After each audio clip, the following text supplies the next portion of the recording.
አማራን ወደ ብሔርተኝነት ማስገባት ኢትዮጵያን ለማፍረስ እንደሚመች ጀዋር ያውቃል። እነ ጀዋር ኦሮሚያ ፈርስት እንደሚሉት ከኢትዮጵያዊነቴ በፊት አማራ ነኝ የሚል ትውልድ የለም ማለት ነው። ልክ የህወሓትን ፖለቲካ እንደማውራት የሚሰለች ነገር የለም እንደምላችሁ የፋኖ ዜና ብሎ እንደማውራት በራሱ የሚሰለች ነገር የለም።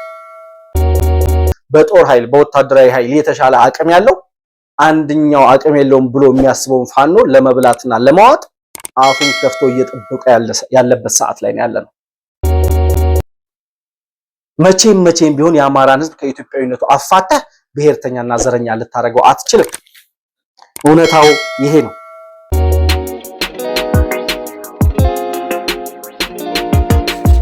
ሰላም ለእናንተ ይሁን። የተከበራችሁ የመሆን መልቲሚዲያ ቤተሰቦች እንደምን አላችሁ? ይህ መሆን መልቲሚዲያ ነው። ዛሬ ከሳምንቱ ከነበሩ አበይት ሀገራዊና ፖለቲካዊ ክስተቶች መካከል ዋና የምንለውን አጀንዳ ይዘን ከእናንተ ጋር ቆይታ የምናደርግ ይሆናል። እስከ ፕሮግራማችን ፍጻሜ ድረስ አብራችሁ እንድትቆዩ የምጋብዛችሁ ብሩክ የሺወርቅ አሰፋ ነኝ።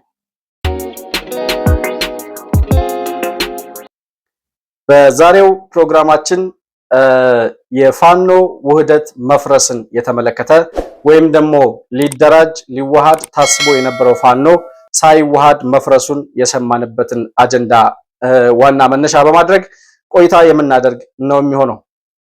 እንግዲህ የፋኖ እንቅስቃሴ ሲጀመር ጀምሮ ገና ከ2 ዓመት ከምናምን በፊት ሲመሰረት ጀምሮ የፈረሰና የከሸፈ ከህወሓት ጋር አብሮ ወደ መቃብር እየወረደ ያለውን የዘረኝነትና የብሔርተኝነት ፖለቲካ እንዳዲስ ከመቃብር አፋፍ ላይ ይዤ እነሳለሁ ብሎ ዘረኝነት ኢትዮጵያ ውስጥ ሊጠፋ ሲል ዘረኝነትን እየተዋጋ የኖረውን የአማራ ህዝብ ወደ ዘረኝነት ፖለቲካ ለማስገባት እየታገለ ያለ ቡድን በመሆኑ ሲጀመር ጀምሮ የከሸፈ እና የሞተ የተሸነፈ እንቅስቃሴ ያደርግ እንደነበር ከዚህ በፊት ስንናገር የነበረው ሀቅ ነው።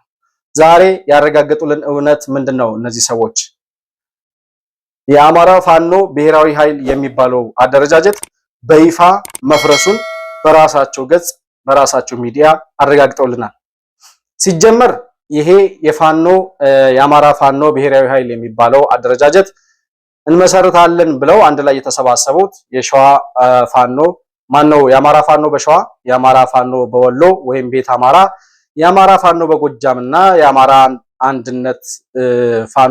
ፋኖ አንድነት በጎንደር የሚባለው አራቱ ግንባር ውህደት እንፈጥራለን ብለው ተሰብስበው ያን ውህደት መፍጠር አቅቷቸው አንድ መሪ አመራር መፍጠር አቅቷቸው ምንም ነገር ሳይሰሩ የተበተኑበት መድረክ እንደነበር ከዚህ በፊት የምናስታውሰው ነው።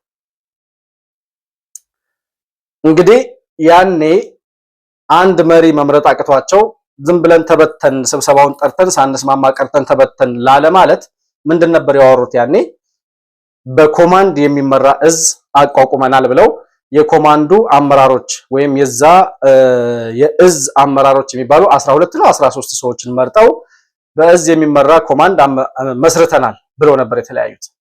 ያኔ ግን ይህንንም አደረጃጀት መሰረትን ሲሉ ገና ሲመሰረቱ ጀምሮ እነዚህ ሰዎች የሚረባ ሐሳብ የላቸውም፣ የወያኔን የዘረኝነት ፖለቲካ መልሰው በኢትዮጵያ ሕዝብ ጫንቃ ላይ ለመጫን የሚሞክሩ ናቸው፣ ዘረኝነትን ሲዋጋ የኖረውን የአማራን ሕዝብ ወደ ብሔርና ወደ ዘር ፖለቲካ ለማውረድ የሚፈልጉ የከሰረ ፖለቲካ አራማጆች የህወሓት ተላላኪዎች ናቸው ብለን ስንናገር እንደነበረው ይሄንን ግንባርን ፈጠር ሲሉ የአማራ ፋኖ ብሔራዊ ኃይል የሚባለው ተመሰረተ ሲባልም ምንም አይነት የተመሰረተ አደረጃጀት ወይም ውህደት እንደሌለ ስንናገር ነበረ።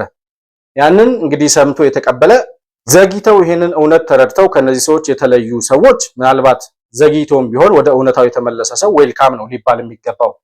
ዛሬም ግን እነዚህን ሰዎች እየደገፉ ያሉ ሰዎች ስላሉ አብረው ከነዚህ ከጥፋት ቡድኖች ጋር ከመደምሰስ ወይም ከመጥፋት ያለፈ ሌላ ህልውና ሊኖራቸው እንደማይችል ይታወቃል። አንድ ጊዜ ዘረኝነት ውስጥ ከገባህና በዘረኝነት ከተለከፍክ ደግሞ እንደው በፈጣሪ እርዳታ ተሽሎ ካልወጣህ ልክ እንደ ኤርሚያስ ለገሰ በምን አይነት ተአምር እሱ ወደ ኢትዮጵያዊነቱ እንደተመለሰ አላውቅም። ዘግይተውም በመመለሳቸው እንግዲህ ከዚህ በኋላ እንኳን የኢትዮጵያን ህዝብ ለመካስና ሀገራቸውን ለመካስ ቢሞክሩ የተሻለ ነገር ይሰራሉ ብዬ አስባለሁ። ግን ሲጀመር ጀምሮ የከሸፈና የተበላሸ የተሳሳተ መንገድ ይዞ የተከተለ ቡድን እንደመሆኑ መጠን ዛሬ አደራጀን አንድ ግንባር ፈጠርን ብለው ያሉትን የአማራ ፋኖ ብሔራዊ ኃይል የሚባለውን አደረጃጀት ገና 2 ወር 3 ወር እንኳን ሳይሞላው መፍረሱን ራሳቸው ነግረውናል። በጣም የሚደንቀው ነገር ደግሞ የአማራ ፋኖ ብሔራዊ ኃይልን ያቋቋመው አንዱ የጎጃም ፋኖ ነው፣ የነዘመነ ካሴ ማለት ነው። እና የአማራ ፋኖ ብሔራዊ ኃይል የሚባለው ድርጅት በቃ ከዚህ በኋላ የአማራ ፋኖ ብሔራዊ ኃይል የሚባል የለም ወይም ደግሞ በዛ ስር አንድ ወጥ የሆነ አዲስ እዝ አቋቁመናል የሚል መግለጫ ካወጣ በሰዓታት ልዩነት ውስጥ እነዘመነ ካሴ ይሄንን መግለጫ አናቀውም ብለው ደግሞ በራሳቸው መግለጫ አውጥተዋል። ማን ነው ታዲያ የአማራ ፋኖ ብሔራዊ ኃይል የሚለውን መረጃ ያስተላለፈው ወይም እንደዛ አይነት ውሳኔ የወሰነው ቡድን ማን ነው? እነዘመነ አፈንግጠው ወጥተዋል ማለት ነው። አይወክለንም ብለዋል። ማስረሻ አስረስ ማረ ዳምጤ ምናምን የሚባል እንዲሁም ደግሞ ማርሸት ምናምን የሚባለው የነሱ የኮሚኒኬሽን ምናምን መቀለጃቸው እየወጣ ሁሉ ጊዜ ውሸት የሚተረተረው ልጅ በየፌስቡክ ፔጃቸው ላይ ጽፈውታል። ይሄ አማራ ፋኖ ብሔራዊ ኃይል አወጣ ያለውን መግለጫ እኛን አይመለከትም አይወክለንም ብለዋል። ምንድነው እየነገሩን ያሉት እነዚህ ሰዎች የሚለውን ነገር ስናይ በፍጹም አንድ ሊሆን የሚችል ዓላማ የሌላቸው ሰዎች መሆናቸውን ለአማራ ሕዝብ በአንድነት በጋራ የህልውና አደጋ ተጋርጦበታል የሚሉትን የአማራ ሕዝብ ነፃነቱን ነስተው ወደ መቀመቅ ለማውረድ ካልሆነ በስተቀር በሐሳብ ደረጃ እንኳን አንድ ሊያደርጋቸው የሚችል አንድ ሐሳብ የሌላቸው ሰዎች መሆናቸውን እያረጋገጡልን። እነዘመነ ካሴ አንቀበለውም ያሉትን መግለጫ እንግዲህ ምናልባት ጀነራል ተፈራ ማሞ ሊሆን ይችላል ያወጣው ተብሎ ይታሰባል። ጀነራል ተፈራ ምን አስቦ ነው ይሄንን መግለጫ ያወጣው? እስኪ ምንድነው መግለጫው ውስጥ ያሉት የተካተቱት ነገሮች የሚሉትን ዋና ዋና የሚሏቸውን ለውጥ አደረግን ያሏቸውን ነገሮች ስንመለከት በመጀመሪያ 3 ውሳኔዎች ነው አስተላለፍን የሚሉት። ይሄ የአማራ ፋኖ በጎጃም፣ የአማራ ፋኖ በጎንደር፣ የአማራ ፋኖ በወሎ ወይም ቤት አማራ እና የአማራ ፋኖ በሸዋ የሚባል አደረጃጀት ከዛሬ ጀምሮ የለም ብለዋል። ስለዚህ የአማራ ፋኖ ብሔራዊ ኃይል የሚባል ኮማንድ ወይም እዝ ከዛ በተለያዩ እዞች የሚመራ ግንባር ነው ፈጠርን ያሉት። ምንድነው ልዩነቱ? ከዚህ በፊት በአራቱ ግንባር ይደራጅ የነበረው ወይም ደግሞ ይመራ የነበረው ኮማንድ አሁን ፈጠርን ካሉት አደረጃጀት ጋር የሚለየው ነገር ምንድነው? በእኔ በኩል ባለፈው የሚያወጡት መግለጫ ዛሬም እያወጡ ያሉት መግለጫ እነሱ ሁልጊዜ እያላገጡ እንደሚኖሩበት ማላገጫ ካልሆነ በስተቀር ይሄ ነው የሚባል ጠብ የሚል ልዩነት አላየሁበትም።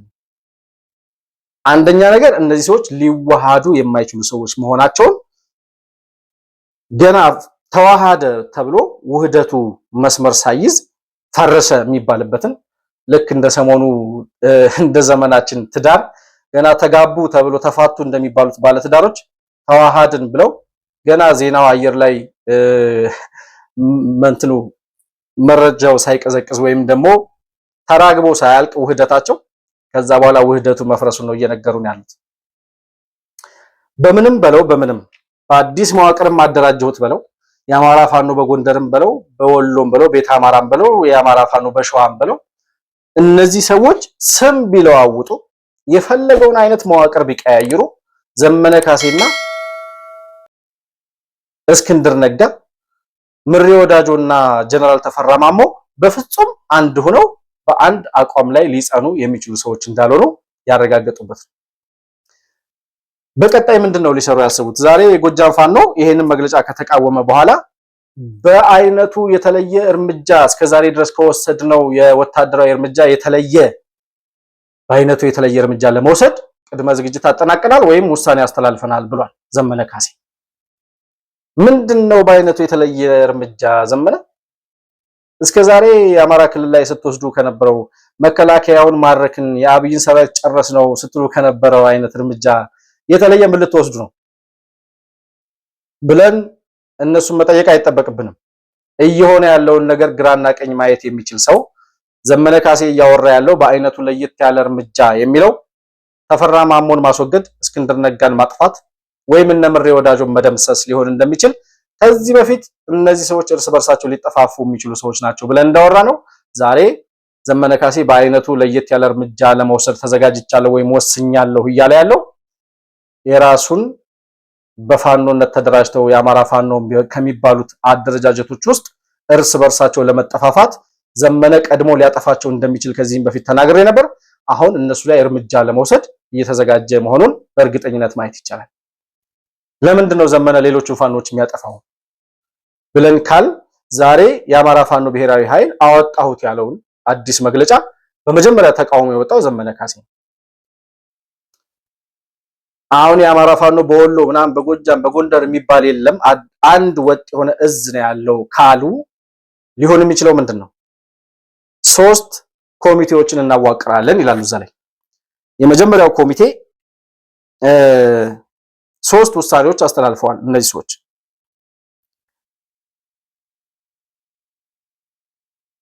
ካስተላለፏቸው 3 ውሳኔዎች ውስጥ የመጀመሪያው ከዚህ በፊት የነበረው ስያሜ አሁን እንዳልኳችሁ የአማራ ፋኖ በጎጃም በወሎ በጎንደር የሚለው እሱ ከስሟል፣ አክስመናል ይላል። እንደዛ አይነት መጠሪያ እንደዛ አይነት አደረጃጀት የለም ከዛሬ ጀምሮ። እሺ 3.2 3 አበይት ኮሚቴዎችን እናዋቅራለን ይላል። የመጀመሪያው ኮሚቴ የፖለቲካና የውጭ ጉዳይ ሁኔታዎችን የሚመራ የፖለቲካውንና የውጭ ጉዳዩ መድረክ የሚያሳልጥ ልክ እንደነ ማርሸት ነው ማን ነው የሚባል ማርሸት ፀሐዩ ነው ማን ፀሐዩ የሚባል ልጅ አለ የነሱ የኮሙኒኬሽን ኃላፊ አሁን እሱን የውጭ ጉዳይ ኃላፊ ሊያደርጉት ነው ማለት ነው። እና የውጭ ጉዳይ እና የፖለቲካ ጉዳዩን የሚመሩ ኮሚቴ ይዋቀራል ብለዋል። በሁለተኛ ደረጃ ቀጣዩ ኮሚቴ አስተዳደራዊ ጉዳይን የሚመራ ኮሚቴ ይዋቀራል ብለዋል።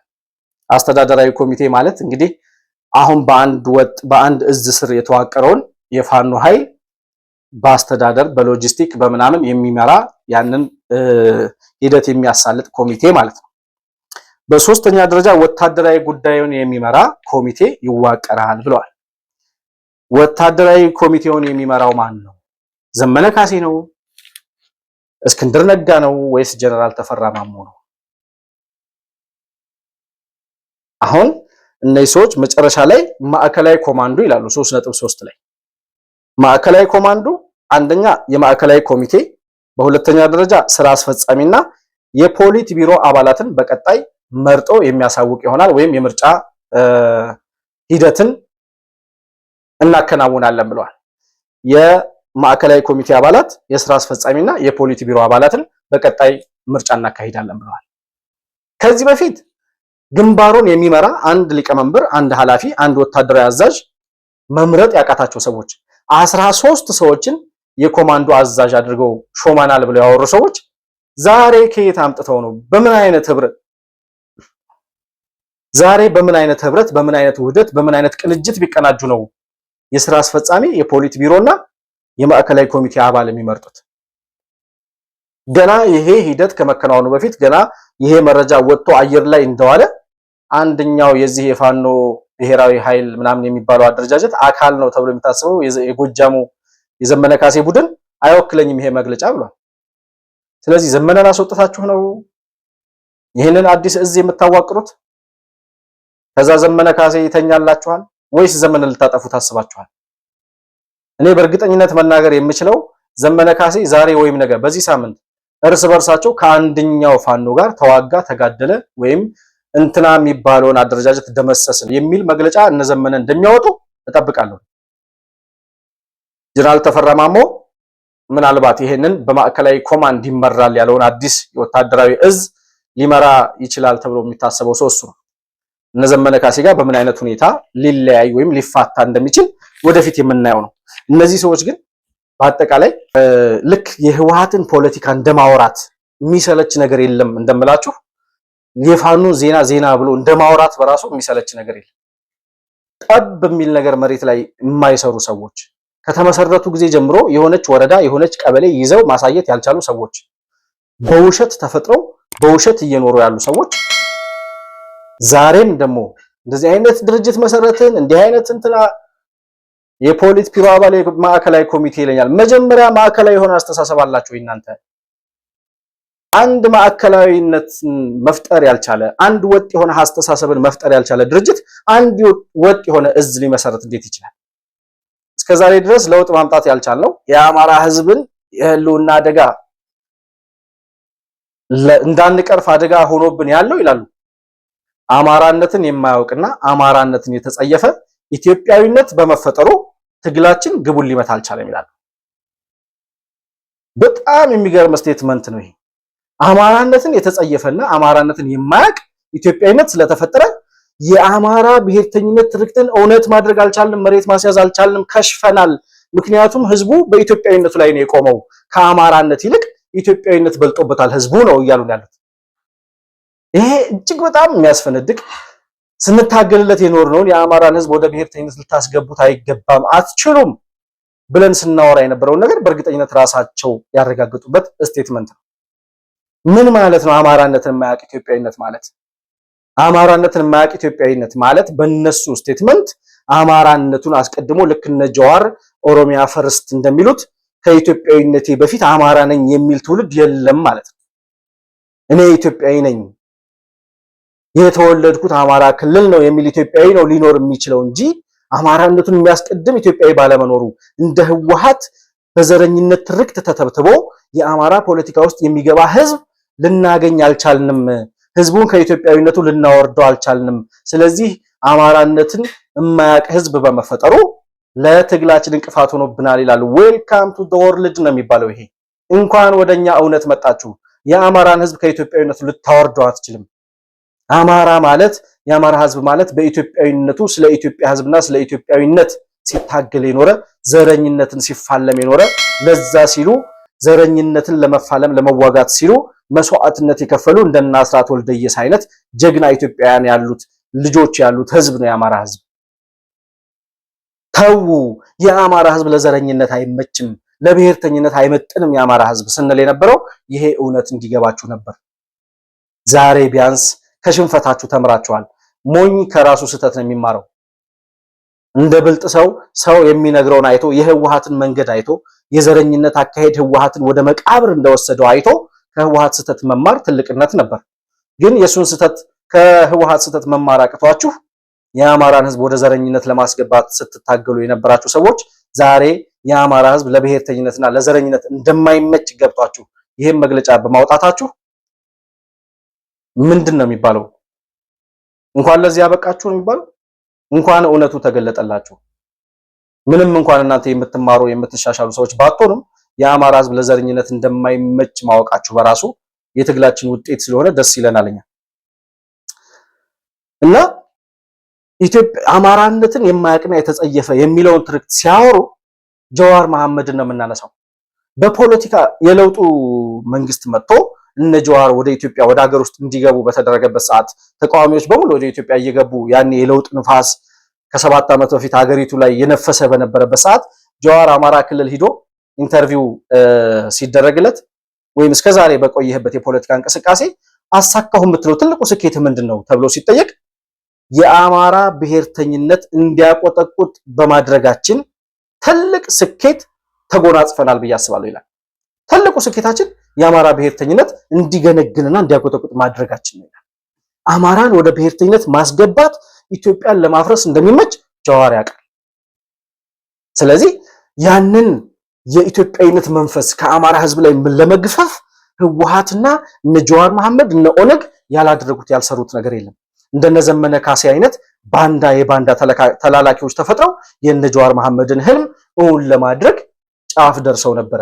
ምንም እንኳን ሰፊው የአማራ ህዝብ የዘረኝነት ፖለቲካቸውን ባይቀበላቸውም ማለት ነው።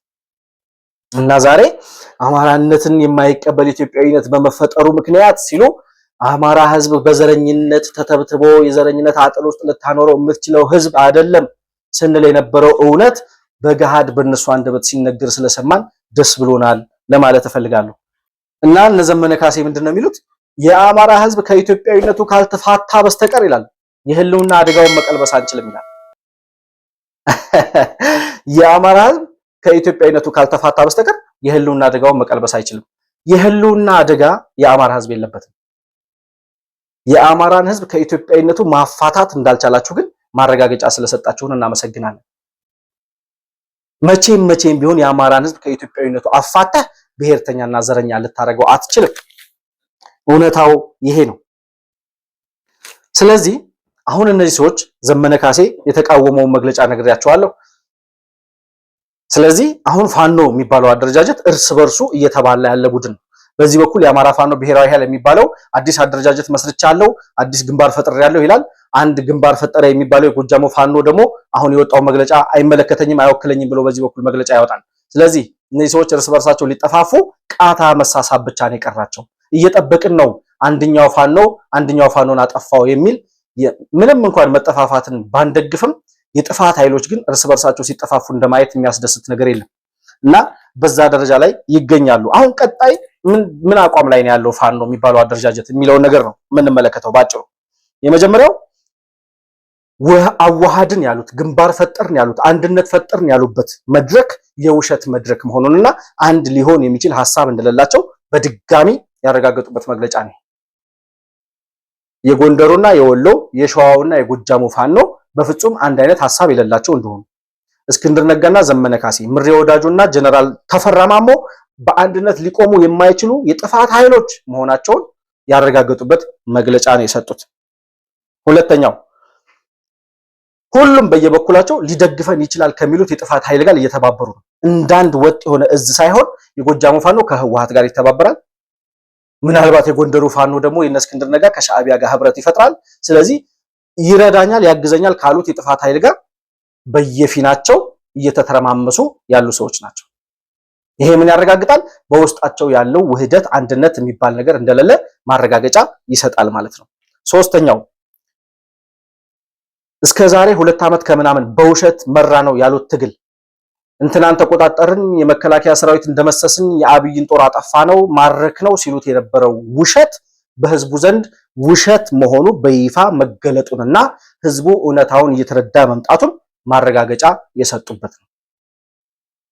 ምክንያቱም ከዚህ በላይ ልትሸውደው አትችልም። የአማራን ህዝብ አየህ፣ ጠበቀህ፣ ታገሰህ ልጆቹን ትምህርት ቤት አልክም ስትለው እየገባህ በሬዎቹን እያረድክ ስትበላ ገበሬው ያመረተውን እንዳይሰበስብ ምርቱን ገበያ ወስዶ እንዳይሸጥ ያመረተውን እንዳይበላ ስትከለክለው ታግሶ ልጆቼ ናቸው መቼም ብሎ በሆደ ሰፊነት አቀፈ 2 ዓመት ከምናምን። በቀጣዩ ዓመት አንተ ትምህርት ቤት ዘግተህ ልጆቹን ትምህርት ቤት አስቀምጦ አይናይን የሚያይ ገበሬ የለም አማራ ክልል። ይሄ እውነት ተገልጦላችኋል ለነ ዘመነ ካሴ ለነ ተፈራ ማሞ ጀነራል ለምትሉት እናንተ ማለት ነው። ስለዚህ አሁን አንድ ግንባር ፈጥረው ቶሎ ቀጣዩ ዓመት ሳይጀመርና ትምህርት ቤት ተከፍቶ ልጆች ወደ ትምህርት ቤት ከመሄዳቸው በፊት ወደ ሰላም ድርድር ለመምጣት ቅድመ ሁኔታ እያመቻቸን ያለው ተፈራ ማሞ። ምክንያቱም ለድርድር አንድ ወጥ የሆነ አደረጃጀት ሊኖር ይገባል። ያንን ለማድረግ ነው ተፈራ ማሞ እየሮጠ ያለው። ዘመነ ካሴ ደግሞ እኔ በመራሁት እኔ በታገልኩለት እኔ ባደራጀሁት ፋኖ በሚባለው አደረጃጀት ስር ማን ነው ኃላፊ ሆኖ መሪ ሆኖ የሚመጣው ከኔ ውጪ እያለ እየፎከረ ነው ያለው። ዞሮ ግን 2 ዓመት ከምናምን የመሩት የውሸት ትግል በገበሬው ዘንድ በማህበረሰቡ ዘንድ ውሸት መሆኑ እንደተገለጠባቸውና ገበሬው ወይም የአማራ ክልል ማህበረሰብ በየገጠሩ ያለው ህዝብ እነዚህ ሰዎች ከውሸት ከዝርፊያ ከሌብነት ያለፈ ከዘረኝነት ፖለቲካና የራሳቸውን ከርስ ያለፈ ዓላማ እንደሌላቸው በእርግጠኝነት መረዳቱን ገብቷቸዋል። ከዚህ በላይ የአማራ ህዝብ ሊታገሳቸው እንደማይችል ትግስቱ ጫፍ ላይ መድረሱን ማረጋገጣቸውን ያየንበት መግለጫ ነው። ሌላኛው